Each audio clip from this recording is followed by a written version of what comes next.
الحمد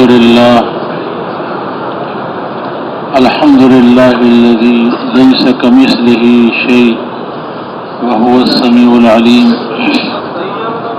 الحمد لله الذي لا نحصي ثناء عليه كما هو أثنى على نفسه. ونشهد أن لا إله إلا الله وحده لا شريك له. ونشهد أن سيدنا ومولانا محمدا عبده ورسوله أرسله بالحق بشيرا ونذيرا وداعيا إلى الله بإذنه وسراجا منيرا. صلى الله تعالى عليه وعلى آله وأصحابه وسلم تسليما كثيرا كثيرا. أما بعد فأعوذ بالله من الشيطان الرجيم. بسم الله الرحمن الرحيم. كنتم خير أمة أخرجت للناس تأمرون بالمعروف وتنهون عن المنكر وتؤمنون بالله. وقال الله عز وجل: يا أيها المدثر قم فأنذر وربك فكبر وثيابك فطهر والرجز فاهجر ولا تمنن تستكثر ولربك فاصبر. وقال الله عز وجل: يا أيها المزمل قم الليل إلا قليلا. وقال الله عز وجل: فلا تذهب نفسك عليهم حسرات. وقال الله عز وجل: فلعلك باخع نفسك على آثارهم إن لم يؤمنوا بهذا الحديث أسفا. وقال رسول الله صلى الله عليه وسلم: الدين النصيحة. قيل: لمن يا رسول الله؟ قال: لله ولرسوله ولكتابه ولأئمة المسلمين وعامتهم، وكما قال صلی اللہ علیہ وسلم. میرے محترم دوست اور بزرگوں، اللہ تعالیٰ نے ہم اور آپ پر بہت بڑا احسان فرمایا، بہت بڑا انعام یہ کیا کہ اللہ نے ہم اور آپ کو حضرت محمد مصطفیٰ احمد مجتبیٰ صلی اللہ تعالی علیہ وسلم کی امت میں پیدا کیے، اور اللہ تعالیٰ نے ہمارے اور آپ کے پیارے نبی حضرت محمد صلی اللہ علیہ وسلم کو خاتم النبیین بنایا،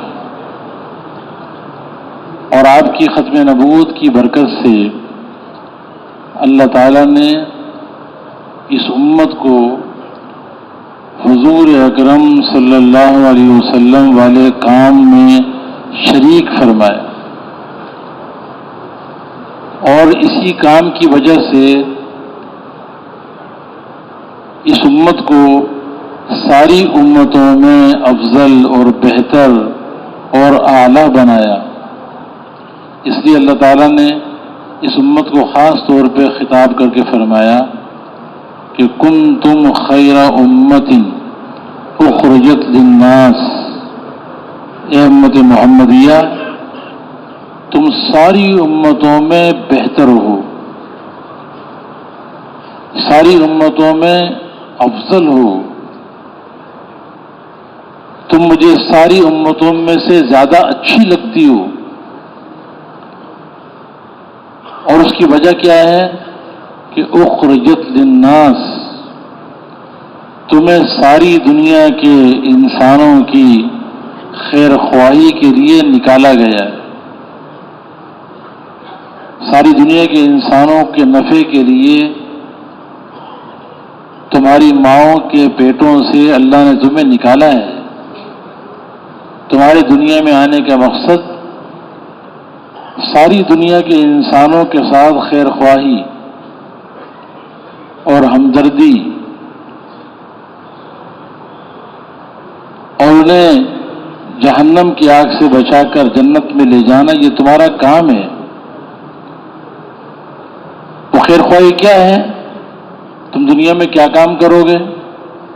تأمرون بالمعروف وتنہون عن المنکر، تم نیکی کا حکم کرو گے اور برائی سے لوگوں کو منع کرو گے۔ نیکی کو دنیا میں عام کرنے کی محنت کرو گے اور برائی سے روکنے کی محنت کرو گے۔ جو زندگی اللہ کو محبوب ہے، جو طریقہ اللہ کو زندگی گزارنے کا محبوب ہے، اس زندگی کو زندہ کرنے کے لیے اللہ کے بندوں پہ محنت کرو گے، اور جو طریقہ اللہ کو ناپسند ہے زندگی گزارنے کا، اس سے لوگوں کو روکنے کی محنت کرو گے۔ یہ تمہارا کام ہے۔ یہ خیر خواہی اور ہمدردی یہ اتنا بڑا کام ہے کہ اسی کام کی وجہ سے اس امت کو ساری امتوں کا سردار بنایا گیا، ساری امتوں میں افضل بنایا گیا۔ دوسروں کا بھلا چاہنا، اوروں کو نقصان سے بچانے کی محنت کرنا،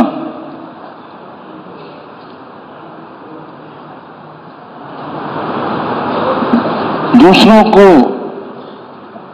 ہلاک ہوتے ہوئے دیکھ کر، گناہوں میں دیکھ کر اس کے لیے بے چین ہونا، پریشان ہونا، بے قرار ہونا،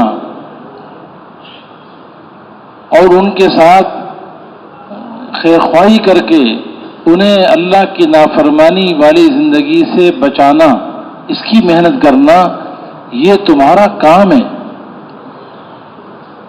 یہ خیر خواہی بہت بڑا عمل ہے۔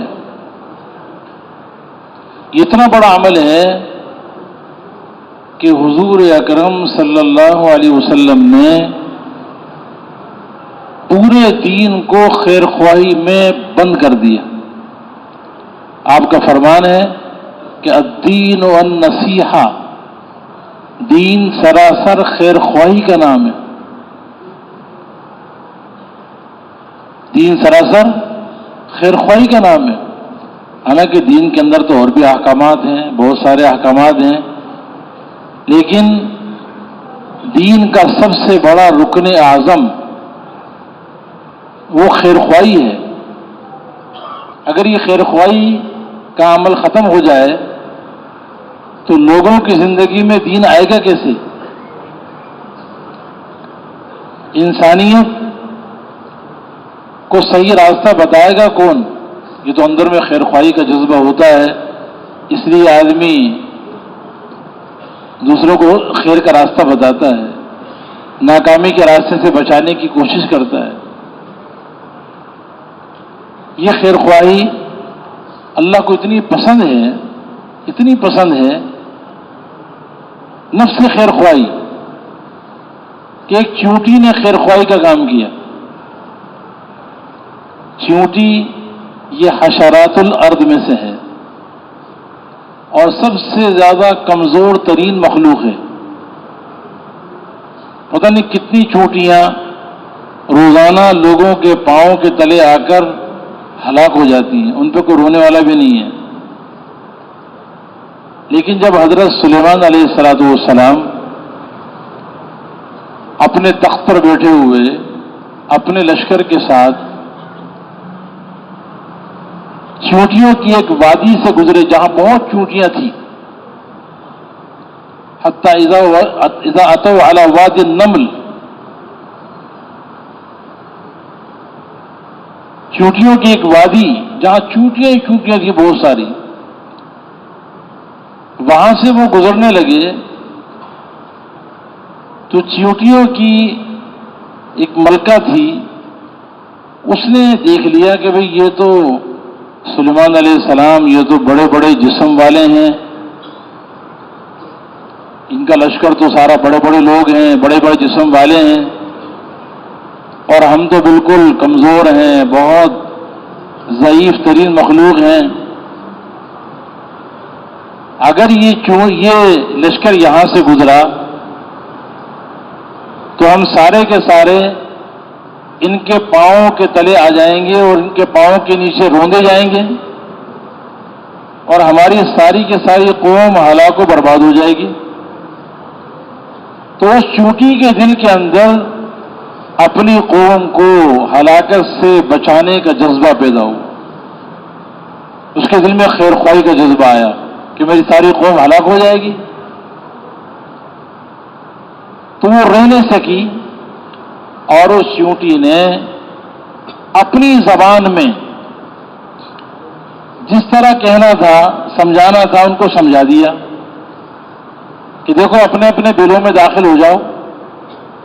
ایسا نہ ہو کہ سلیمان علیہ السلام اور اس کا لشکر یہاں سے گزرے اور تمہیں پاؤں کے نیچے رون ڈالے اور ان کو پتہ بھی نہ چلے. اب چونٹی کی زبان کون سی ہے اللہ جانتا ہے. اگر آپ اپنے کان پر چونٹی سوار کر لیں 10 چونٹے سوار کر لیں اور آپ سننا چاہیں کہ یہ چونٹی کیا کہہ رہی ہے تو آپ سن سکیں گے. لیکن اللہ تعالیٰ کو اس چونٹی کا یہ خیر خواہی کا جملہ، ہمدردی کا جملہ، اپنی قوم کو ہلاکت سے بچانے کا جملہ اتنا پسند آیا کہ اللہ تعالیٰ نے اس کے جملے کو سنا اور اتنا پسند کیا کہ چونٹی کے اس جملے کو عربی زبان میں اللہ نے نقل کیا اور سب سے افضل نبی پر حضرت محمد صلی اللہ علیہ وسلم پر جو سب سے افضل ترین کتاب نازل کی قرآن پاک، اس قرآن کی آیت بنا کر آپ پہ نازل کیا اور اتنا خوبصورت طریقے سے اس کے جملے کو عربی زبان میں نقل کیا کہ بلاغت کے کئی اصول اس میں جمع کر دیے. وقالت نملۃ یا ایھا النمل ادخلوا مساکنکم لا یحطمنکم سلیمان وجنودہ وهم لا یشعرون.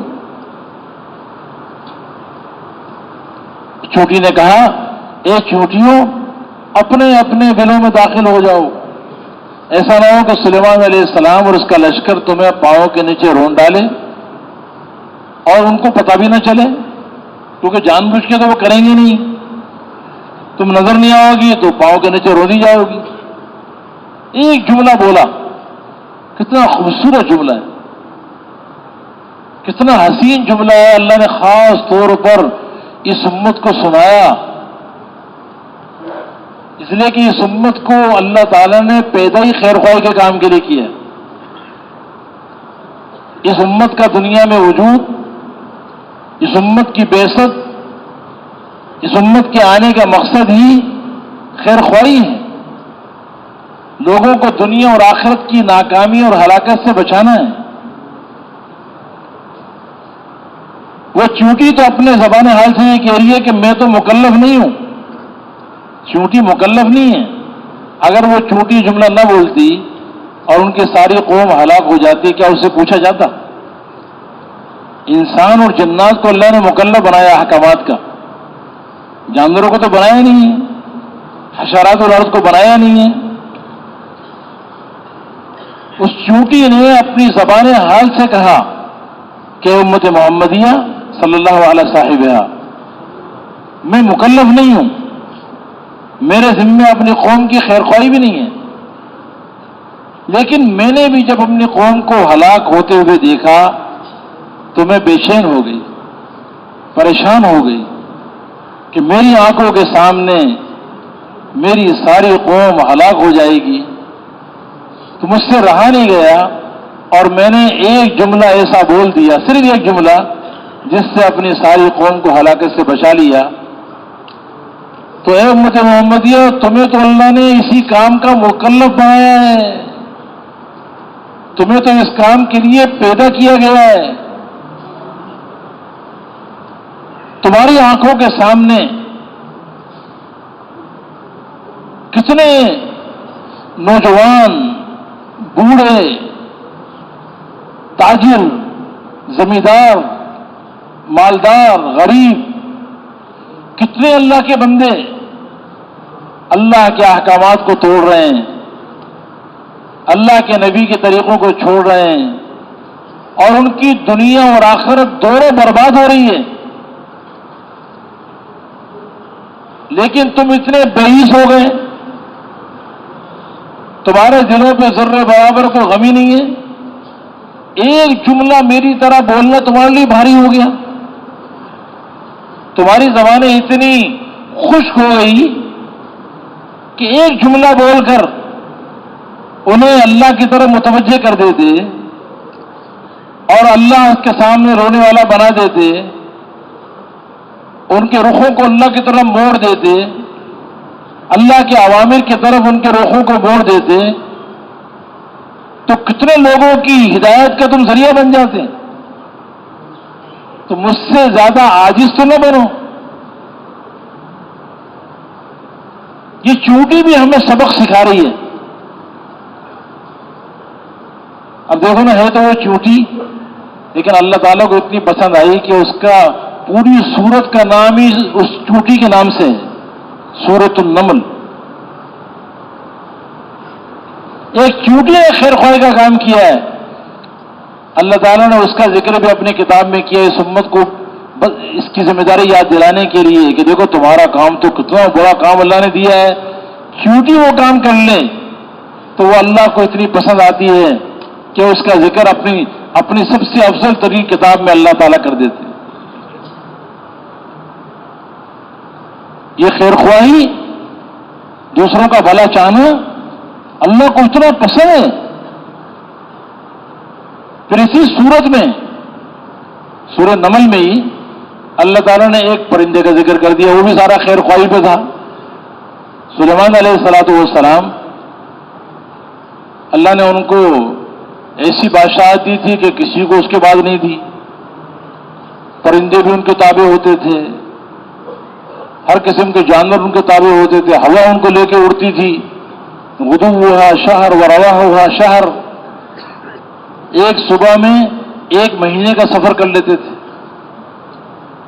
ایک شام میں 1 مہینے تک کی مسافت طے کر لیتے تھے، بغیر پیٹرول کے، بغیر ڈیزل کے، ہوا لے کے چلتی تھی ان کو اتنی تیزی کے ساتھ۔ جہاز تو اب بنایا نا، لوگ کہتے بہت ترقی کی ہے سائنس نے، اس پر کون سی سائنس تھی؟ اور آج اتنی سائنس آگے بڑھ گئی ہے تو ایسا کوئی طاقت تیار کر کے دکھائے نا کہ جو بغیر پیٹرول کے اور بغیر ڈیزل کے، بغیر چارج کیے ہوئے ایسا کوئی جہاز بنائے جو 1 مہینے کی مسافت ایک صبح میں کر لے۔ اللہ نے اپنی قدرت دکھائی اس زمانے کے اندر۔ اب سلیمان علیہ السلام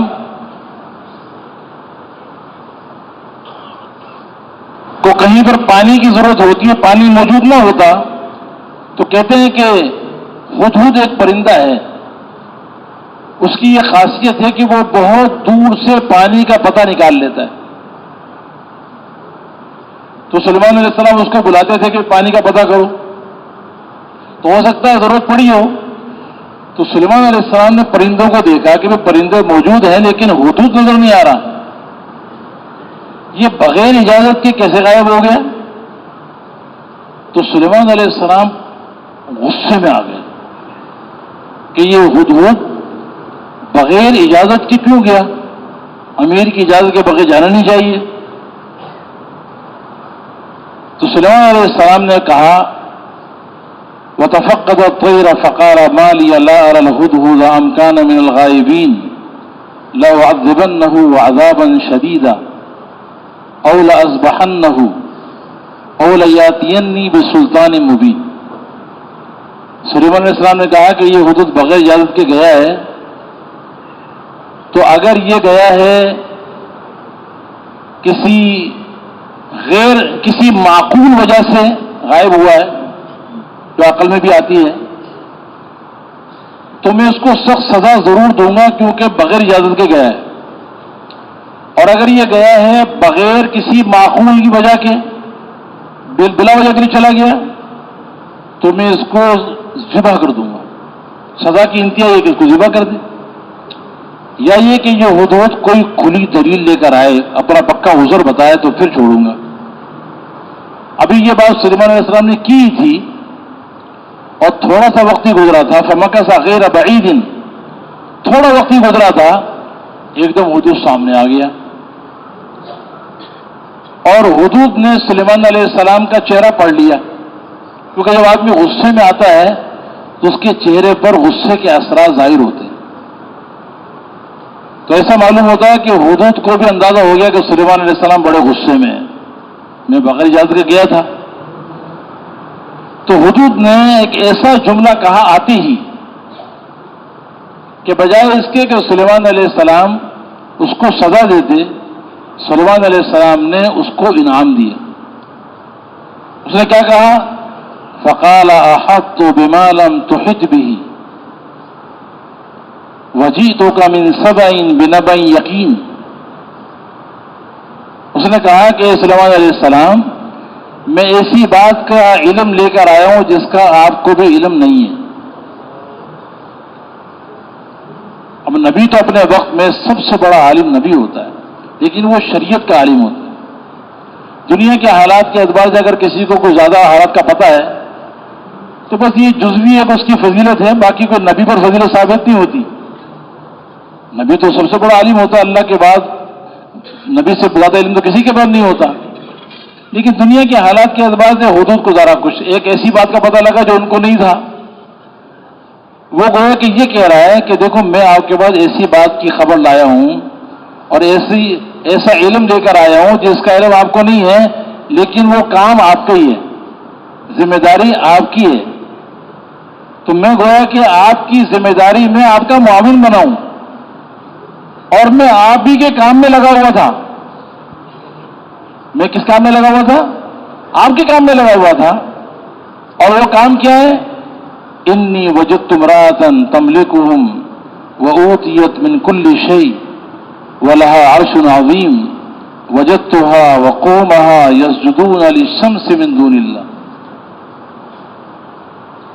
کہا کہ میں آپ کے پاس قوم سبا کے پاس سے آ رہا ہوں۔ قوم سبا کہاں تھی؟ قوم سبا یمن میں آباد تھی۔ یمن کا ایک شہر ہے، وہاں کا دارالخلافہ ہے صنعاء۔ اس صنعاء کے بالکل قریب ایک شہر ہے جس کا نام ہے معارب۔ اس معارب شہر کے اندر قوم سبا آباد تھی۔ تو سلیمان علیہ السلام فلسطین میں اور قوم سبا یمن میں ہے، اور قوم سبا معارب تک کا فاصلہ، فلسطین سے وہاں تک کا فاصلہ تقریباً کوئی 3000 کلومیٹر کے قریب قریب ہوگا۔ 3000 کلومیٹر جانا اور 3000 کلومیٹر واپس آنا، کتنا ہو گیا؟ 6000 کلومیٹر۔ تو گویا کہ حدود یہ کہہ رہا ہے کہ سلیمان علیہ السلام، میں تو اکیلا 6000 کلومیٹر کا گشت کر کے آ رہا ہوں، اور وہاں کی سچی خبر لے کر آ رہا ہوں۔ اور وہ خبر کیا ہے کہ میں نے وہاں پر دیکھا کہ ایک عورت ہے اور وہ وہاں ملکہ بنی ہوئی ہے، اور اسے دنیا کی ہر چیز اللہ نے دی ہے، بہت اس کے پاس دنیا کا ساز و سامان ہے۔ اور میں نے دیکھا کہ وہ عورت بھی اور اس کی ساری کے ساری قوم اللہ کو چھوڑ کر سورج کو سجدہ کرتی۔ کتنا بڑا جرم ہے، کتنا بڑا ظلم ہے۔ جس اللہ نے پیدا کیا، ایک گندے قطرے سے بنایا، پانی پر انسان کی خوبصورت شکل کو بنایا، اس انسان کو بہترین آنکھیں دی، دیکھنے کے لیے آنکھیں دی، سننے کے لیے کان دیے، بولنے کے لیے زبان بنائی، پکڑنے کے لیے ہاتھ دیے، چلنے کے لیے پاؤں دیے۔ اتنا خوبصورت یہ انسان جس اللہ نے بنایا ہے، اس اللہ کو چھوڑ کر اللہ کے غیر کو سجدہ کرنا، یہ کتنا بڑا ظلم ہے اس کائنات میں۔ اس لیے کہ عبادت اللہ کے علاوہ کسی کا حق نہیں ہے، ایمان اللہ کے علاوہ کسی کا حق نہیں ہے۔ اللہ ہی وہ ذات ہے جو عبادت کے لائق ہے. احق من عبد، وہی عبادت کے لائق ہے. احق من ذکر، وہی ذکر کے لائق ہے. انصر من ابتغیا، وہی سب سے زیادہ مدد کرنے والا ہے. اجود من سئل، وہی سب سے زیادہ سخاوت کرنے والا ہے. ارحم من ملک، سب سے زیادہ محبت کرنے والا اللہ ہے. اوسع من اعطا، سب سے زیادہ وسیع عطا کرنے والا اللہ ہے. الملک لا شریک له، وہ ایسا بادشاہ ہے کہ اس کا کوئی شریک نہیں. والفرد لا ند له، ایسا تنہا بادشاہ ہے کہ اس کا کوئی مقابل نہیں. اس اللہ نے پیدا کیا، گندے قطرے سے بنایا، اور پھر پیدا کرنے کے بعد اس انسان کے لیے اللہ نے زمین کو بچھا دیا، آسمان کو اس کے لیے چھت بنا دیا. دن کے کام کرنے کے لیے سورج کو اللہ نکالتے ہیں، رات میں اللہ تعالیٰ چاند کو لے آتے ہیں، اور رات کو ستاروں کے ذریعے آسمان کو اللہ نے مزین کر دیا راستے بتانے کے لیے. سمندر اللہ نے انسانوں کے لیے بنائے، درخت اللہ نے انسانوں کے لیے بنائے. ان درختوں میں کتنے قسم قسم کے پھل اللہ نے پیدا کیے، سبزیاں اللہ نے بنا دی، گوشت اللہ نے حلال کر دیا. کتنی نعمتیں اللہ کی ہیں. اتنے بڑے محسن اور اپنے منی میں حقیقی اللہ کو چھوڑ کر اللہ کے غیر پہ یقین کرنا، اللہ کے غیر پر اعتماد کرنا، اللہ کے غیر کو سجدہ کرنا، اللہ کے غیر سے مدد مانگنا، اللہ کے غیر کے سامنے سجدہ کرنا، یہ کائنات میں سب سے بڑا جرم ہے. اور ان الشرک لظلم عظیم، یہ سب سے بڑا ظلم ہے، سب سے بڑا ظلم ہے. یہ خبر کون سنا رہا ہے؟ ایک حدود، اس کے دل میں خیر خواہی کا جذبہ پیدا ہوا بلقیس اور اس کی قوم کے لیے، اور اس نے 6000 کلومیٹر کا سفر کیا. اس سے بھی معلوم ہے، یہ جو 6 نمبر ہے نا، 6 نمبر، اس 6 نمبر میں جو سب سے پہلا نمبر ہے اس کو معلوم تھا کہ ساری گڑبڑ شروع ہوتی ہے اس نمبر میں کمی آنے سے. جب اندر کا ایمان کمزور ہو جائے، اللہ سے تعلق کمزور ہو جائے، اللہ کی طرف سے نگاہ ہٹ جائے، تو پھر انسان پتہ نہیں کہاں کہاں بھٹکتا پھرتا ہے. کوئی پتھروں کو سجدہ کر رہا ہے، کوئی سورج کو سجدہ کر رہا ہے، کوئی آگ کو سجدہ کر رہا ہے. جو ایک اللہ کو نہیں مانتا اور پتہ نہیں کتنے غیر اللہ کے سامنے جھکتا ہے، اور وہ اس کا کوئی کام بنتا نہیں اللہ کے ارادے کے بغیر. اس لیے کہ لا الہ الا اللہ، لا معبود الا اللہ، لا مقصود الا اللہ، لا مطلوب الا اللہ. عزت دینے والا کون ہے؟ ذلیل کرنے والا کون ہے؟ کامیاب کرنے والا کون ہے؟ ناکام کرنے والا کون ہے؟ نفع پہنچانے والا کون ہے؟ نقصان پہنچانے والا کون ہے؟ زندگی بنانے والا کون ہے؟ زندگی کو بگاڑنے والا کون ہے؟ اللہ جسے خوش کرنا چاہیں اسے کوئی غمگین کر نہیں سکتا، جسے اللہ غم دینا چاہیں اسے کوئی ہنسا نہیں سکتا، جسے اللہ مالدار بنانا چاہیں اسے کوئی غریب کر نہیں سکتا، اور جسے اللہ غریب کر دیں اسے کوئی مالدار بنا نہیں سکتا. یہ رات اور دن کا نظام اور زمین اور آسمان کا نظام، دنیا کے ساری چیزیں، اس کا پیدا کرنے والا بھی اللہ اور سارے حالات کا پیدا کرنے والا بھی اللہ ہے. تو یہ خبر لا کے دی حدود نے. اس سے پتہ لگتا ہے کہ حدود کو بھی معلوم تھا کہ نبی دنیا میں کیوں آتا ہے. اس سے پتہ تھا کہ سلیمان علیہ السلام اللہ کے نبی ہیں. سلیمان علیہ السلام کے اندر جو اپنی امت کی ہدایت کے لیے بے چینی تھی، بے قراری تھی، خیر خواہی کا جذبہ تھا، وہ حدود میں منتقل ہو گیا ساتھ رہ کر. حدود بھی نبی کے ساتھ رہ کر اس کے اندر بھی نبی کا غم آ گیا، وہ جذبہ منتقل ہو گیا نا. تو اس نے دیکھا کہ یہ تو نبی کا کام ہے، بڑا کام ہے، چلو میں بھی تھوڑا ساتھ دے دوں. حالانکہ ذمہ نہیں تھا اس کی، حدود کے ذمے، حدود مکلف نہیں ہے خیر خواہی کرنے کا.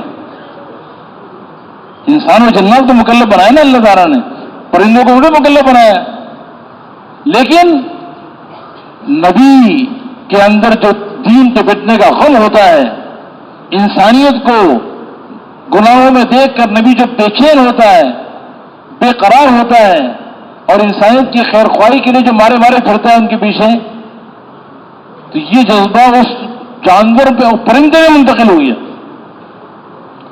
اور اس نے بھی اتنی بڑی قربانی کی، 6000 کلومیٹر کا سفر، کوئی پیٹرول تھوڑی ڈالتے ہے اس کے اندر، کیا خیال ہے؟ خود جو اڑتا ہے تو پیٹرول کے نہیں اڑتا ہے یا ڈیزل ڈالتے ہیں اس کے اندر، یہ چارج ہوتا ہے، پرندوں پہ چلتا ہے نا، اپنے پر پہ اڑتا ہے نا، تو جیسے ہم پاؤں پہ چلتے ہیں اور زیادہ چلے تو ہم بھی تھک جاتے ہیں، تو پرندہ بھی جب زیادہ چلے گا تو وہ بھی اپنے پروں پہ جاتا ہے تو وہ بھی تھکتا ہے، اسے بھی آرام کی ضرورت پڑتی ہے، تو اس نے کتنی بڑی قربانی کی، 6000 کلومیٹر کا سفر کر دیا۔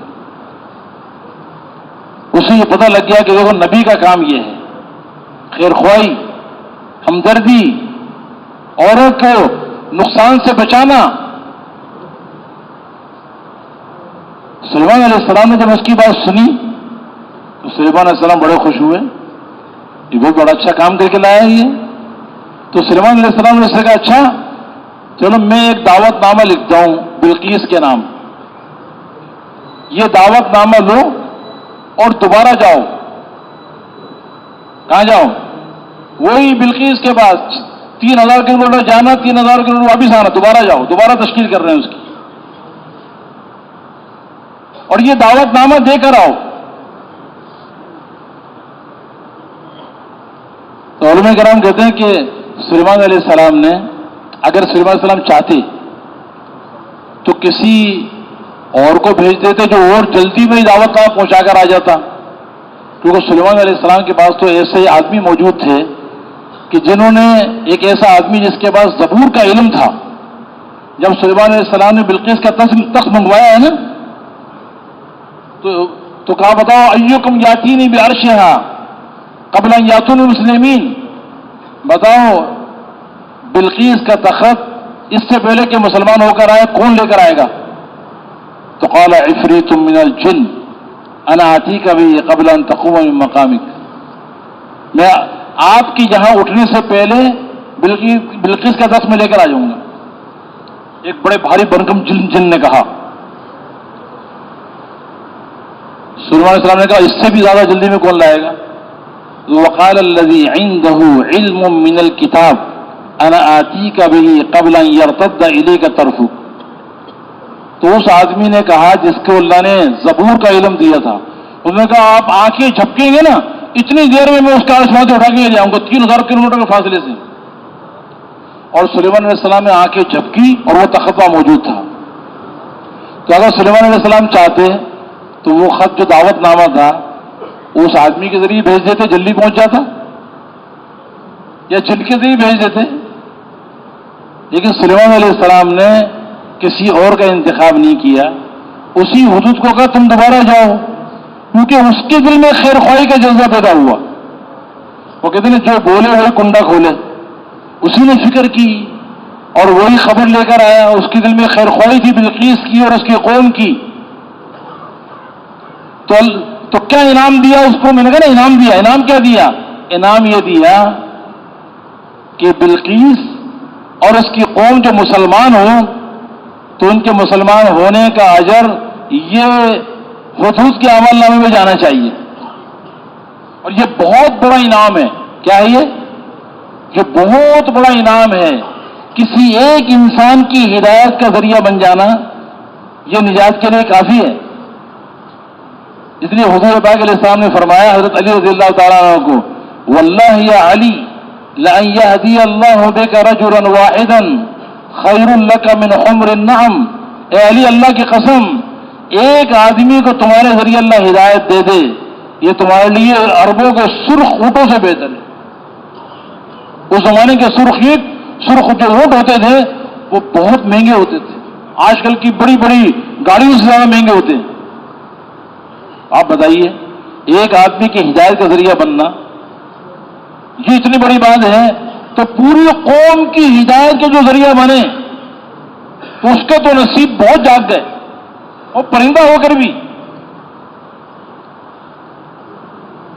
تو حدود کو جب وہ دعوت نامہ دیا تو کہا یہ لے کر جاؤ، پتہ لگ جائے گا کہ تم صحیح کہہ رہے ہو غلط کہہ رہے، یہ بات بھی سامنے آ جائے گی، اور یہ دعوت نامہ بلقیس کو پہنچا کر آؤ۔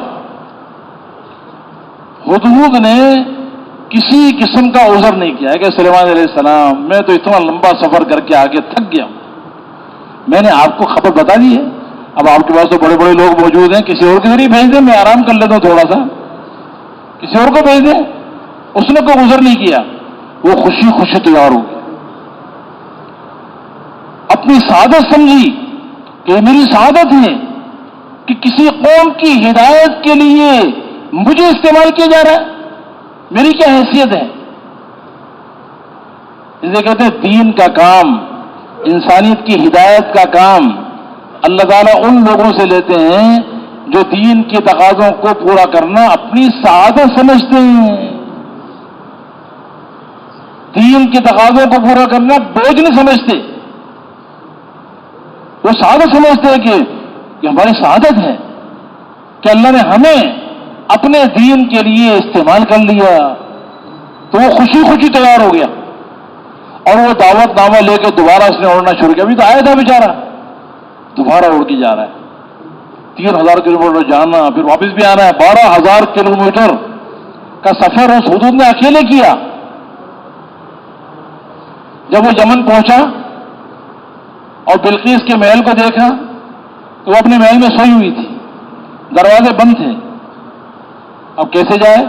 تو ایک روشن دان کھلا ہوا تھا، روشن دان سے داخل ہوا وہ حدود، اور بلقیس کی مسیری پر وہاں پہ جا کے وہ دعوت نامہ رکھ دیا، اور خود جا کے بیٹھ گیا روشن دان پہ کہ دیکھو یہ جب اٹھے گی تو کیا کرتی ہے، کیونکہ سلیمان علیہ السلام نے کہا تھا کارگزاری بھی سنانی ہے کہ وہ کیا کرتی ہے، یہ کارگزاری تبلیغ میں یہ بھی قرآن سے ثابت ہے، دیکھیں کہ وہ کیا کرتی ہے، دعوت کا کیا جواب دیتی ہے۔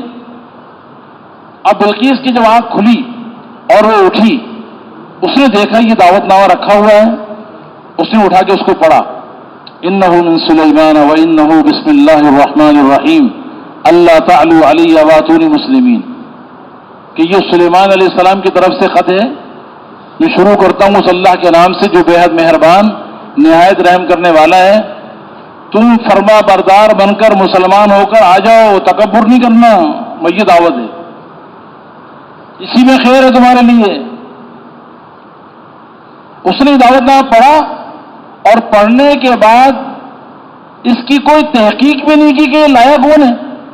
یہ بادشاہوں کے پاس جو خطوط آیا کرتے ہیں اس کے لیے تو سفیر متعین ہوتے ہیں، سفیر خط لے کے جاتا ہے، اس نے نہیں پوچھا کہ بھائی سفیر کہاں ہے، یہ سلیمان علیہ السلام کا جو خط کو لے کر آیا ہے وہ بندہ کدھر ہے جو لے کر آیا ہے، اس کی تحقیق ہی نہیں کی۔ اگر وہ تحقیق کرتی کہ بھئی یہ دعوت نامہ لایا کون ہے تو کیسے پتا پڑتا کہ کون لایا ہے؟ کسی کا دھیان بھی نہیں جاتا کہ یہ پرندہ جو بڑا نا وہ تو یہ لے کر آیا، کسی کا دھیان بھی نہیں جاتا۔ اور اگر کوئی کہہ دیتا کہ بھئی یہ پرندہ لے کر آیا حدود، تو کیا خیال ہے، وہ یقین کر دی؟ یہ تو عقل کی بات نہیں کہ پرندہ خط لے کر آیا۔ بھئی بادشاہوں کے خطوط تو سفیر لے کر آتے ہیں، اور سفیروں کا بڑا مقام ہوتا ہے۔ ایسا اس کے دل میں اس دعوت کا، سلیمان علیہ السلام کے اندر کی بے چینی، خیر خواہی، ہمدردی، اس کا ایسا اثر پڑا اس کے دل میں، اتنا روب پڑا سلیمان علیہ السلام کی اس دعوت کا کہ اس نے اس کی تحقیق ہی نہیں کی، اور آگے کی کارروائی شروع کر دی کہ اب کرنا کیا ہے۔ اور بلقیس تھی تو کافرہ، لیکن اس اعتبار سے بڑی سمجھدار تھی کہ وہ کوئی کام مشورے کے بغیر نہیں کرتی تھی۔ اس نے فوراً اپنے مشورے والوں کو بلا لیا۔ آج تو ہمارے پرانے ساتھی بغیر مشورے کے کام کر دیتے ہیں،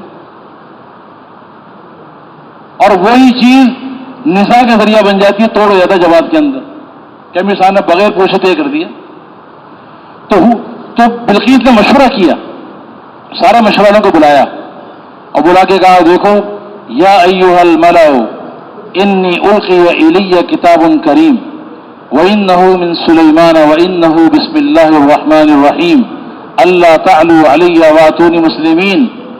اے میرے سرداروں، اپنے مشوروں کے قریب میرے سرداروں، ان کی عزت احترام، یہ دعوت نامہ آیا ہے میرے پاس، یہ خط آیا ہے، بڑا عزت والا خط ہے، اور اس میں لکھا ہوا ہے کہ شروع کرتا ہوں میں اللہ کے نام سے جو بے حد مہربان نہایت رحم کرنے والا ہے، فرما بردار بن کے آ جاؤ، مسلمان ہو جاؤ، تکبر نہ کرنا۔ یا ایھا الملأ افتونی فی امری ما کنت قاطعۃ امرا حتی تشہدون، اے میرے سرداروں مجھے میرے اس معاملے میں مشورہ دو، بتاؤ میں کیا کروں، میں تمہارے مشورے کے بغیر کوئی فیصلہ نہیں کروں۔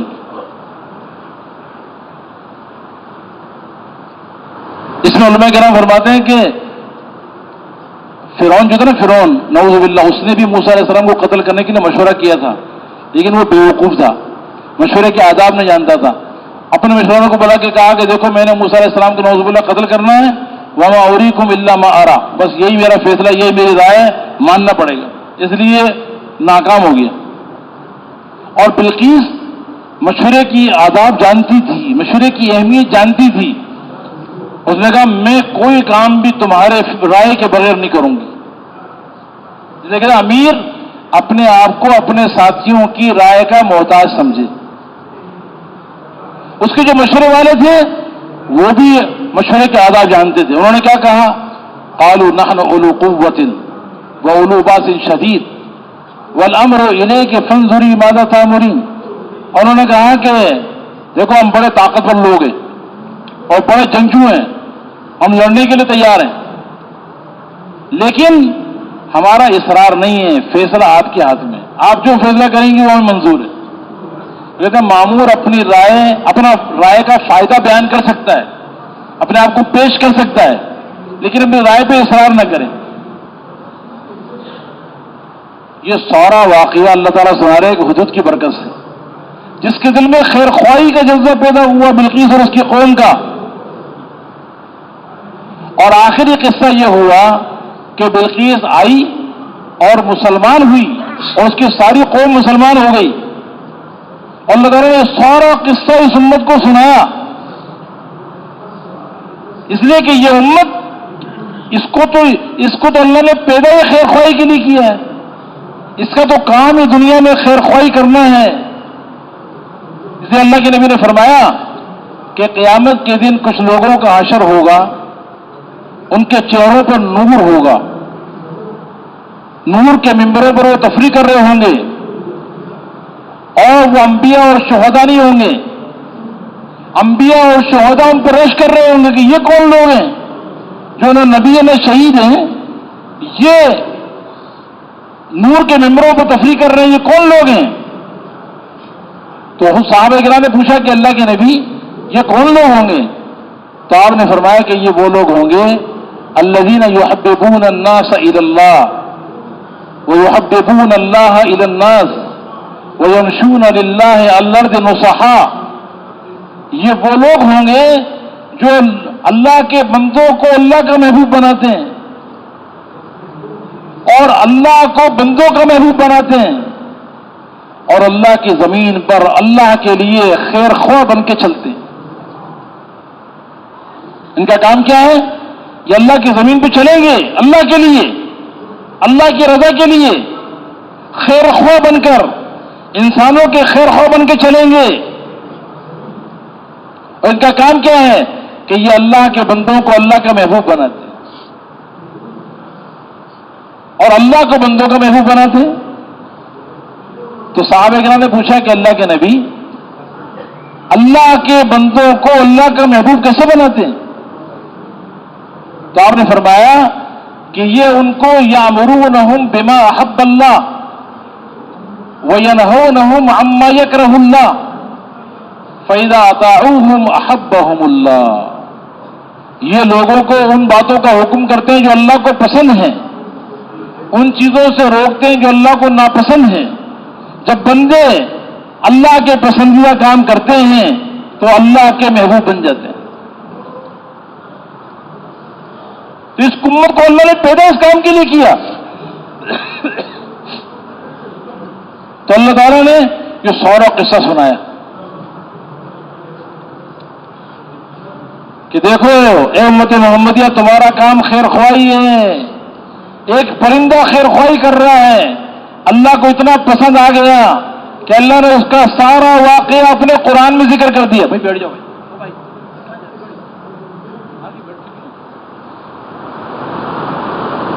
سارے مجموعے کو خراب کرو. اللہ کے بندوں کی خیر خواہی کرنے والا کام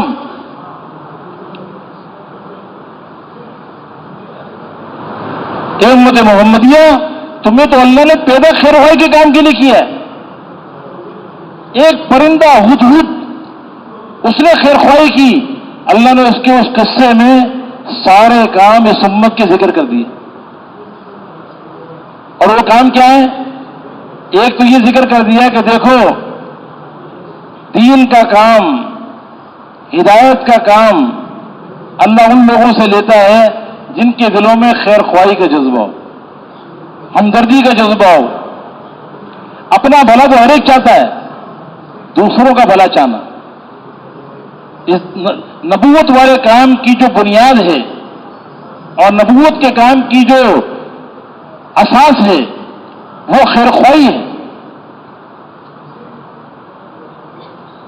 خیر خواہی اتنا بڑا عمل ہے کہ اگر ایک چیونٹی کر رہی ہے تو اللہ نے اس کا ذکر بھی قرآن میں کیا. ایک پرندہ کر رہا ہے، اس کا ذکر اللہ اپنے قرآن میں کر رہے ہیں. اور اس خیر خواہی کی برکت سے اس کام کی بنیاد ہے نقل و حرکت. ایک پرندے نے حرکت کی. کس نے حرکت کی؟ پرندے نے. 12,000 کلومیٹر کا سفر کیا اس نے. 2 مرتبہ آنا جانا ہوا، تقریباً 12,000 کلومیٹر کا سفر، 12,000 کلومیٹر کا گشت ایک پرندہ کر رہا ہے. اندر میں خیر خواہی کا جذبہ ہے، ہمدردی کا جذبہ ہے. تو جب خیر خواہی ہوگی تو یہ نقل و حرکت بھی کرے گا. نقل و حرکت کے بغیر انسانوں کی زندگی میں ہدایت کا نور نہیں آئے گا. ہر نبی نقل و حرکت کرتا تھا. سارے انبیاء علیہ السلام خود چل کے لوگوں کے پاس جاتے تھے. صحابہ کرام خود چل چل کر پوری دنیا میں گئے، پوری دنیا میں گئے اللہ کا پیغام لے کر. حضور صلی اللہ علیہ وسلم نے صحابہ کرام کی جماعتیں بنا بنا کے دنیا کے ملکوں میں بھیجی. کہاں کہاں صحابہ کرام گئے ہیں. تو نقل و حرکت بنیاد ہے اس نبی والے کام کی. جب نقل و حرکت وجود میں آئے گی تو اللہ باطل کو توڑے گا اور حق کو اللہ غالب کرے گا. اور یہ نقل و حرکت یہ جب ذریعہ بنتی ہے ہدایت کا، جب نقل و حرکت قربانی کے ساتھ ہو. تو اس حدود نے بھی قربانی کے ساتھ نقل و حرکت کی، نہ چاہتے ہوئے بھی کیا، قربانی کے ساتھ. مجاہدہ، قربانی، یہ تو یہ داعی کا زیور ہے. دین کے لیے قربانی کرنا، اپنے جسم کو تھکانا، جان لگانا، مال لگانا، اپنی صلاحیتیں لگانا. اس لیے حضور صلی اللہ علیہ وسلم نے ایسی امت تیار کی جو اللہ کے کلمے کو بلند کرنے کے لیے ساری دنیا میں گئی اور ہر طرح کی قربانی کر کے گئی. کھانا نہیں ملا، بھوک برداشت کی، پیاس برداشت کی، کپڑوں کی کمی برداشت کی، خواہشات کو قربان کیا، حاجتوں کو قربان کیا تاکہ اللہ کا کلمہ دنیا میں بلند ہو جائے. تو نقل و حرکت ہو قربانی کے ساتھ تو پھر اللہ تعالیٰ ہدایت کا فیصلہ کرتے ہیں. اور پھر اگلی بات کہ نقل و حرکت بھی ہے، خیر خواہی بھی ہے اور قربانی بھی ہے، لیکن وہ مشورے کے تابع ہے. کس کے تابع ہے؟ مشورے کے تابع. ایک آدمی بغیر مشورے کے قربانیاں کر رہا ہے، اپنے بڑوں کی مانتا ہی نہیں ہے، مشورے کے تابع بننا چلنا نہیں چاہتا، تو خطرہ ہے کہ یہ نفس کے تابع ہو جائے گا. جو مشورے کے تابع نہیں ہوتا اس کے بارے میں خطرہ ہے کہ یہ اپنے نفس کے تابع ہو کے چلے گا. اس لیے مشورہ بڑا اہم ہے. بغیر مشورے کے اجتماعیت پیدا نہیں ہوتی. دلوں کے جوڑ کا ذریعہ مشورہ ہے، نفس کی اتباع سے نکلنے کا ذریعہ مشورہ ہے. بلقیس کافرہ تھی، وہ مشورہ کرتی تھی، اللہ نے اس کا ذکر بھی قرآن میں کر دیا۔ یہ مشورہ اتنا اہم ہے کہ پوری ایک سورت ہے جس کا نام ہی شورا ہے، شورا۔ شورا کہاں سے ثابت ہے؟ یہ تو قرآن سے ثابت ہے۔ اللہ نے پوری سورت کا نام ہی شورا رکھا ہے۔ وَأَمْرُهُمْ شُورَى بَيْنَهُمْ۔ صحابہ کرام کی تعریف اللہ تعالیٰ کر رہے ہیں کہ دیکھو کیا کیا خوبیاں ان کے اندر ہیں۔ الذین اقاموا الصلاۃ، یہ نماز کو قائم کرتے ہیں، نماز کے ساتھ اللہ ذکر کر رہے ہیں وَأَمْرُهُمْ شُورَى بَيْنَهُمْ، ان کے سارے کام آپس کے مشورے سے ہوتے ہیں۔ ایک ہی ڈکٹیٹر بن کے کام کرنا، جو میں کہوں بس وہی صحیح ہے۔ نبوت کے کام کا مزاج یہ ہے کہ اپنے ساتھیوں سے مشورہ کریں، ایک جماعت تیار کریں۔ اس لیے حضور صلی اللہ علیہ وسلم اپنے صحابہ سے مشورہ کرتے تھے۔ اللہ نے آپ کو حکم دیا وَشَاوِرْهُمْ فِي الْأَمْرِ، اے میرے نبی اس میں کوئی شک نہیں کہ آپ ان سب سے زیادہ علم والے ہیں، ان سب سے زیادہ عقل والے ہیں، ان سب سے زیادہ سمجھ والے ہیں۔ آپ کو وہی نازل ہو رہی ہے، لیکن آپ کو امت کو تیار کرنا ہے۔ آپ کے پیچھے امت آپ کا کام کرنے والی بنے گی، اس لیے امت کی صلاحیتوں کو نکھارنے کے لیے اور امت کو آپ کے نہج پہ کام پہ کھڑا کرنے کے لیے، ان کے دل و دماغ کی صلاحیت کو استعمال کرنے کے لیے آپ ان سے مشورہ کیجیے۔ آپ اتنے بڑے مقام پر ہونے کے باوجود اپنے صحابہ سے مشورہ کرتے تھے۔ اللہ تعالیٰ نے اس واقعے میں مشورے کی اہمیت کو بھی بتایا۔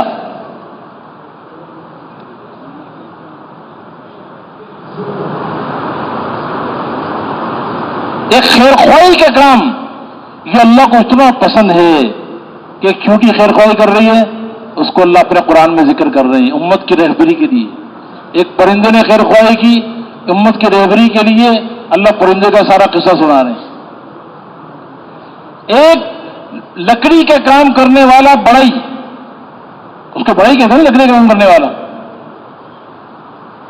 اس کا نام حبیب تھا۔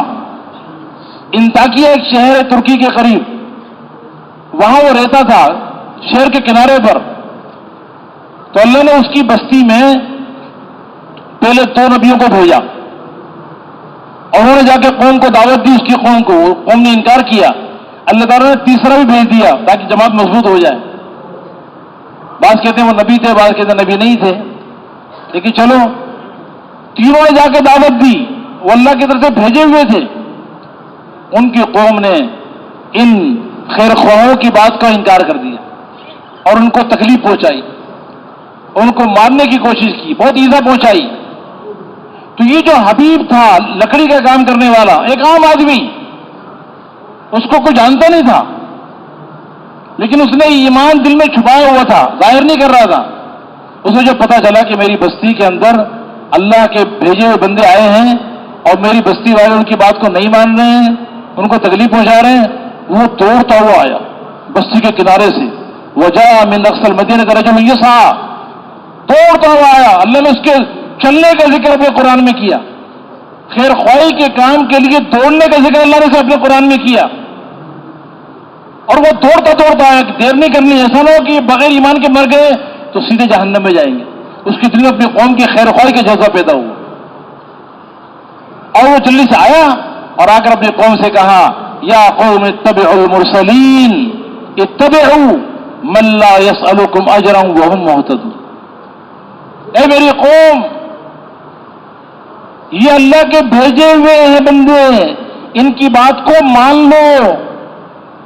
یہ کون ہے؟ اللہ کے بھیجے ہوئے، اللہ کی طرف سے مبعوث ہیں۔ ان کی حیثیت کو پہچانو، یہ عام لوگ نہیں ہیں، یہ کسی بادشاہ نے نہیں بھیجے، اس کو ان کو بھیجنے والا بادشاہوں کا بادشاہ اللہ ہے۔ اور اس سے نظر آتا ہے کہ بھیجے ہوئے کے ساتھ بھیجنے والے کی طاقت ہوتی ہے۔ ان کی بات کا انکار کرنا یہ دنیا اور آخرت کی ہلاکت کا ذریعہ ہے۔ ان کے ساتھ اللہ کی طاقت ہے، ان کی بات کا انکار نہ کرو۔ اور دوسری بات کیا ہے؟ اتبعوا من لا يسألكم اجرا، یہ وہ لوگ ہیں کہ یہ تمہاری خیر خواہی کے لیے تمہیں صحیح راستے کی طرف بلا رہے ہیں. یہ تم سے کچھ پیسہ نہیں چاہتے، عہدہ نہیں چاہتے، مال نہیں چاہتے، ان کی کوئی غرض نہیں ہے. یہ تمہارے خیر خواہ ہیں، تمہیں دنیا اور آخرت کی ناکامی سے بچانا چاہتے ہیں. اپنے خیر خواہ کی بات کا انکار کرنا بہت بڑی نادانی ہے.